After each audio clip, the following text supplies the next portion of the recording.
ఇంకెన్నాళ్ళు రెంటింట్లో ఉంటాం? సొంత ఇంటి కలను నెరవేర్చుకుందాం. Suman TV biggest property expo October 18th, 19th HSCC Novotel Hyderabad. ఇప్పుడే ఫ్రీ ఎంట్రీ కోసం కాల్ చేయండి. అమ్మ నమస్తే. నమస్తే అమ్మ.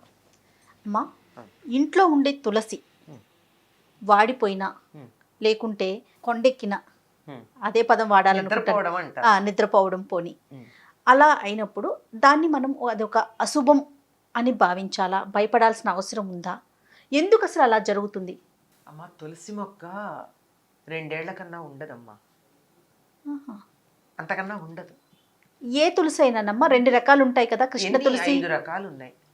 ఏదైనా మహా అయితే 2 ఏళ్ళు, తర్వాత ఇంకొంచెం కొద్ది నెలలు, అంతకన్నా ఉండవు. ఆ చెట్ల వయస్సు అంతే. అది ఏమన్నా ఏళ్ల తరబడి ఉంటుందా? 10 ఏళ్ళు 15 ఏళ్ళు ఉండే చెట్ట కాదు కదా.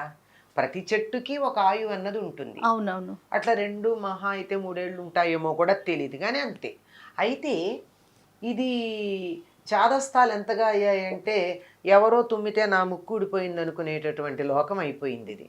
అందువల్ల ఇలాంటి వాటికి ఇది ప్రాధాన్యం ఇచ్చి అసలు విషయాన్ని పక్కకు పెడుతున్నాం. అక్కర్లేని విషయాలకి మరీ ఆధునిక కాలంలో ఇలాంటి చాదస్తాలు ఎక్కువైనాయి.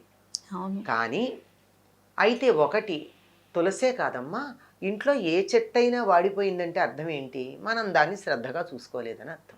అంతే, ఒక్కటే మాట. శ్రద్ధ తగ్గిపోయింది. అయితే తులసికి చూడాల్సిన శ్రద్ధ ఏమిటంటే దీనికి విపరీతంగా ఎరువులు అవి వేయరు.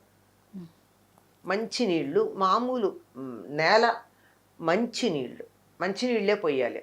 ఊరికే ఎక్కువగా ఎరువులు అవి వేయడం కాకుండా మంచినీళ్ళు పోస్తే చక్కగా ఎరుగుతుంది, అది తాజాగా ఉంటుంది. పైగా దానికి చలికాలం వస్తే ఆకులు ఉడిలిపోతాయి, దాన్ని నిద్రపోయింది అంటారు. ఎందుకంటే తులసి చలిని తట్టుకోలేదు. అందుకే ఏం చేస్తాం, తులసి కోటలో ఒక చిన్న దీపం పెడతాం. తులసి కోటలో దీపం పెడితే ఏం జరుగుతుంది?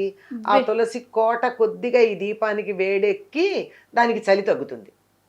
తులసి కోటలో దీపం పెట్టడంలో ఇంత అర్థం కూడా ఉంది, వేరే విషయాలన్నీ అటుంచి. అదే, అందులోనూ ముఖ్యంగా మనం ఎప్పుడు పెడతాం? కార్తీక మాసం, చలికాలంలో అలా పెడితే అది దాన్ని నిద్రపోవడం అంటే అలా నిద్రపోకుండా చక్కగా ఆకులన్నీ తాజాగా ఉంటాయి.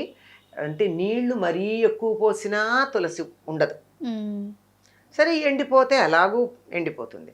సాధారణంగా 2-3 రోజుల వరకు నీళ్లు పోయకపోయినా తులసి ఏమవ్వదు. 3వ రోజు కొంచెం వాడడం మొదలు పెడితే మళ్ళీ నీళ్లు పోస్తే నార్మల్కి వచ్చేస్తుంది. ఇక మరీ రాలిపోయిందా అలాంటివి ఏదైనా ఉంటే వేరు పురుగు ఉండొచ్చు.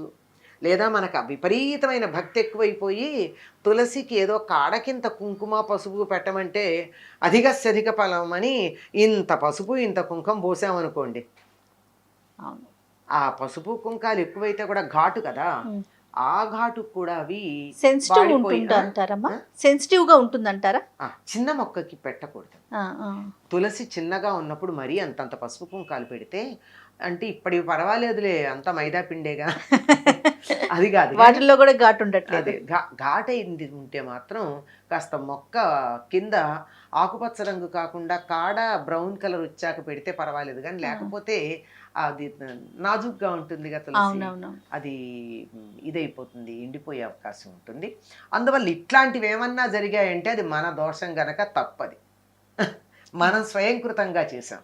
లేకుండా 2 ఏళ్ళు అయిపోయాక చెట్టు వాడిపోయిందనుకోండి, సహజం, అది తప్పేం లేదు. వాడితే కూడా దాన్ని ఏమి మనం బాధపడక్కర్లా. ఇది 2వ ఏడు వచ్చేసింది, తులసి కోటలో ఉన్నటువంటి తులసి వాడిపోతుంది అని అర్థమయ్యి కొత్త మొక్క ముందరే పెట్టాలి. పెడితే ఇది ఎదుగుతూ ఉండగా అది వాడుతుంది. అది ఎండిపోతే అప్పుడు దాన్ని తీసి మళ్ళీ ఎక్కడ పడితే అక్కడ పడేయరమ్మా. బాగా లావుగా ఇంతంత లావును మొదళ్ళు కనుక్కుంటే తులసి పూసలు చేసే వాళ్ళకి ఇవ్వచ్చు. లేదంటే చాలా చక్కగా వాటిని ప్యాక్ చేసి అక్కడ పెడితే ఎవరన్నా హోమం చేస్తూ ఉంటే దానికి వాళ్ళకి తులసి కావాల్సి ఉంటుంది, తులసి వాటి హోమాలు అవి చేసే వాళ్ళకి ఇవ్వచ్చు. ఎక్కడ పడితే అక్కడ చెత్తలో పారేయకూడదు. ఎందుకు అంటే తులసికి ఇంత విలువ ఇవ్వడం, అది పవిత్రంగా ఉంది, ఏదో తులసి అనేటటువంటి గోలోకంలో ఉన్న గోపిక యొక్క అవతారం, ఇవన్నీ పురాణ సంబంధం. మేము పురాణాలు నమ్మమని ఎవరు అడిగారు? నమ్మిన వాళ్ళకి నమ్మినంత, నమ్మలేదనుకోని ఇష్టం, నమ్మమని బలవంతం చేయాల్సిన పని లేదు. దాని యొక్క విషయం గనక గమనించినట్టయితే తులసి కోట దగ్గర ఎప్పుడూ కూడా కావలసినంత ప్రాణవాయువు ప్రసారం అవుతూ ఉంటుంది. అందువల్ల ఒకసారి దాని చుట్టూతా 3 సార్లు తిరిగామనుకోండి, తిరిగినట్టయితే మరింత ప్రాణవాయువు మనకు వచ్చి మనకి చక్కగా శక్తి ఉంటుంది. ఇది తర్వాత అనేక రకాలైనటువంటి సూక్ష్మ క్రిములను అది పోగొట్టగలదు, వాతావరణంలో ఉన్న కాలుష్యాన్ని పోగొట్టగలదు. ఈ సంగతి మనం చెప్పడం కాదు, పాశ్చాత్య దేశీయులు కనుక్కున్నారు. అమెరికాలో చాలా సంవత్సరాల క్రితం, సుమారుగా 20 ఏళ్ళు అయి ఉండొచ్చు, క్రితం ఒక రోడ్డు పక్కన ఒక శవం దొరికింది. ఆ శవం చచ్చిపోయి అది వాడిని చంపేసి చాలా రోజులైంది. అంటే ఆ కేసు కోసం వీళ్ళు చూస్తుంటే అల్టిమేట్గా దొరికింది. లెక్క ప్రకారం అది కుళ్ళిపోయి ఎందుకో పనికి రాకుండా ఉండాలి ఆ డేట్ ప్రకారం, కానీ అది తాజాగా ఉంది. ఎందుకు తాజాగా ఉంది అని వాళ్ళు పరిశీలిస్తే, వాళ్ళు అక్కడ పారేసినటువంటి చోట ఉన్నవన్నీ తులసి మొక్కలు, చాలా పెద్ద ఏపుగా మెరిగిన తులసి మొక్కలు. ఆ తులసి మొక్కల్లోంచి వచ్చేటటువంటి గాలి వల్ల అది తొందరగా కుళ్ళిపోకుండా ఉంది. చూడండి, అప్పుడు వాళ్ళు తులసి మీద ప్రయోగాలు చేయడం మొదలుపెట్టారు. దీన్ని ఆసిమం శాంక్టమ్ అంటారు ఆంగ్లంలో. వాటికి ఉన్న శాస్త్రీయ నామం ఆసిమం శాంక్టమ్. శాంక్టమ్ అంటే పవిత్రమైనది. అలాంటిది దాని మీద వాళ్ళు చాలా పరిశోధనలు చేసి దీనికి శరీరంలో ఉన్న జీవ చైతన్యాన్ని పునరుజ్జీవింపజేసే శక్తి కలిగింది అని వాళ్ళు నిరూపించారు. కొట్టుమిట్టాడుతున్నటువంటి ప్రాణం మళ్ళీ సరైన స్థానానికి రావాలంటే తులసి నీళ్లు పోస్తారు. అందుకే తులసి నీళ్లు పోయడం దేనికి అంటే, ఒకవేళ కానీ అది ప్రాణం అందక కొట్టుకుంటూ ఉంటే ఈ నీళ్లు పోయంగానే అని ప్రాణం వచ్చేస్తుంది. అవును, అందుకు పోస్తారు. పోతారని పోయడం కాదు, లోపల మళ్ళీ ప్రాణం ఏమన్నా అందుకుంటుందేమో అనడానికి. అంతటి శక్తివంతమైనటువంటిదమ్మ తులసి. అందుకే దీన్ని మనం పవిత్రమైందిగా భావించుకుని, అది పెట్టే కుండీకి ఏం పేరమ్మా? కోట. కోట. కోట అంటే ఏమిటి అర్థం? రక్షించేదని అర్థం. తులసి కోట ఉందంటే మనని కోటలాగా రక్షిస్తుందని. ఇన్ని ఆరోగ్య విషయాలని ఇందులో పెట్టి మనకి చెప్తే అది చేదస్తాం. దీనివల్ల ఏమొస్తుంది? ఏమీ రాదు. రాదంటే రాదు. తులసి ఇంట్లో ఉంది అంటే ఒక వైద్యుడు ఉన్నట్టే. చిన్నపిల్లలు ఉన్నారు, జలుబు చేసింది, 2 తులసాకులు తెచ్చి ఇట్లా అరచేతిలో ఇట్లా అనుకుంటే రసం వస్తుంది. ఒక చుక్క, ఆ చుక్క రసంలో ఇంకో చుక్క తేనె కలిపి పిల్లలకి నాకిస్తే దగ్గుతారు, కొంచెం ఇబ్బంది పడతారు, అవుతుంది, అయిపోయింది, ఫ్లమ్ పోయింది. అంత తేలిక. జ్వరం వచ్చింది, తులసి ఆకులు ఇలా దళంలాగా తుంచి పైన పువ్వు అవన్నీ ఉన్నా సరే వాటన్నిటితో కూడా వాటన్నిటిని తీసుకొచ్చి మరుగుతున్న నీళ్ళల్లో వేసి 2-3 నిమిషాలు అంతో మరగబెట్టి ఆ నీళ్ళు ఇస్తే జ్వరం తగ్గుతుంది. అంటే ఇవన్నీ ఆరోగ్యంగా ఉన్న వాళ్ళకి సీజనల్గా వచ్చే వాటికి చెప్తున్నా. వేరే రోగాలు ఉంటే మరి తగ్గుతుందని చెప్పలేం. ఇట్లా ఇంటి వైద్యానికి బాగా వాడుకుంటాం. బాగా వాడతారు మా తులసి. దగ్గు, జలుబు, జ్వరం, నులిపురుగు, మిరియాలు, పసుపు, తులసి, అన్ని మిరియాలు, ఇన్ని తులసాకులు, ఇంత పసుపు, కొంచెం ఉప్పు వేసి మెత్తగా నూరి ఒక్కొక్క మిరియం గింజంత మాత్రల్లాగా చేసి అలా గాలికి ఆరబెడితే కాస్త ఎండుతాయి.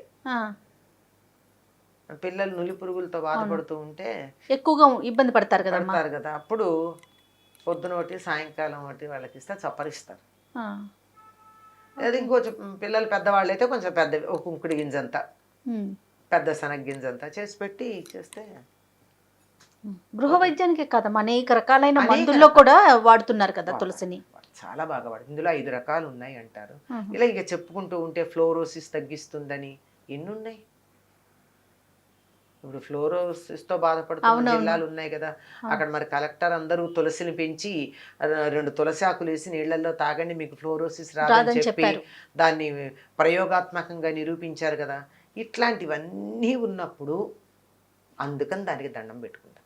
తులసి కోటలో ఉన్నటువంటి చెట్టు ఎండిపోయిందంటే సహజంగా దానికి ఆయువు అయిపోయి ఎండిపోవడమే కాకుండా మధ్యలో దాన్ని మనం ఇల్ట్రీట్ చేస్తే కూడా అది ఉండదండి. అంటే మన లోపాలు మన ఉంటాయి. లోపాలు మనం దాన్ని గౌరవించాలి. చెట్లకు కూడా ఇది ఉంటుంది, మనసు ప్రాణం ఉంటుంది, మనసు ఉంటుంది. మీరు ప్రయోగాత్మకంగా చూడొచ్చు. తులసి మొక్కే కాదు, ఏ మొక్క దగ్గరికైనా వెళ్ళి ప్రతిరోజు ఒకే సమయానికి దానికి నీళ్లు పోసి బాగున్నావా, ఐ లవ్ యూ అని చెప్పండి. 15 రోజుల తర్వాత మీరు అక్కడికి వెళ్తే ఆ కొమ్మ మీ వైపుకు వంగి తీరుతుంది. ఇందులో అనుమానం ఏం లేదు. బట్ నాలికతో అనొద్దు, ఇక్కడి నుంచి అనాలి. అది ఏ మొక్కైనా అలా ఉన్నప్పుడు ఇది మరీ అధికంగా ఉంటుంది. అక్కడ తులసి దగ్గర చేయకూడని పనులు చేయకుండా ఉంటే, అంటే మనం ఇందాక మంచినీళ్ళు మాత్రమే పొయ్యాలని చెప్పాను చూసారా, మంచివే పొయ్యాలి. అందుకే మడిగట్టుకుని పోయమని చెప్తారు మన వాళ్ళు. ఎందుకు చెప్తారంటే ఆ ఎంగిలి చేత్తో ముట్టుకున్న నీళ్లు, ఎంగిలి కప్పులతో తీసుకొచ్చి నీళ్లు పోసి, గ్లాసులతో పోసి నీళ్లు అలా చేస్తూ ఉంటారు కదా మన వాళ్ళు. ఏముంది మొక్కలకి నీళ్ళే కదా అని చెప్పి ఎంగిలి గ్లాసులు అవి తీసుకొచ్చి, తర్వాత మనం వాడిన నీళ్లు ఇప్పుడు చాలామంది ఇళ్లల్లో అందరూ చేస్తున్నారు, అది చేయొచ్చు కూడా. ఏమిటి, కూరలు కడిగిన నీళ్లు, బియ్యం కడిగిన నీళ్ళు, ఇవన్నీ మొక్కలకి ఎరువుగా ఉంటాయని పోస్తాం. అవన్నీ తులసికి పోయకూడదు. అందుకు నేను మంచినీళ్ళు మాత్రమే అని చెప్పి, ఇవన్నీ ఎరువులాగా ఉంటాయి కనుక మిగిలిన మొక్కలన్నిటికీ పోయొచ్చు. తులసికి మాత్రం వద్దంట. తులసికి మాత్రం మీరు శుచిగా ఉండి శుచిగా ఉన్న నీళ్లు పోస్తేనే అది బతుకుతుంది. ఒకవేళ మన ఇంట్లో అట్లా అయింది అంటే తప్పనిసరిగా మనం దాన్ని ఏదో కొంచెం గౌరవించలేదన్నమాట. లేదా అశుచిగా ఉన్న వాళ్ళు ఎవరైనా దగ్గరగా వచ్చినా కానీ తులసి ఎండిపోతుంది. కొంచెం ఎవరు పడితే వాళ్ళు ఎప్పుడు పడితే అప్పుడు తులసి దగ్గరికి రాకుండా చూసుకోండి, అంతే. తప్పకుండా అమ్మా. నమస్తే. నమస్తే. ఇక ఈ వీడియో కనుక మీకు నచ్చినట్లయితే లైక్ చేయండి, షేర్ చేయండి. మరిన్ని ఇంట్రెస్టింగ్ వీడియోస్ కోసం మా ఛానల్ని సబ్స్క్రైబ్ చేసుకోండి.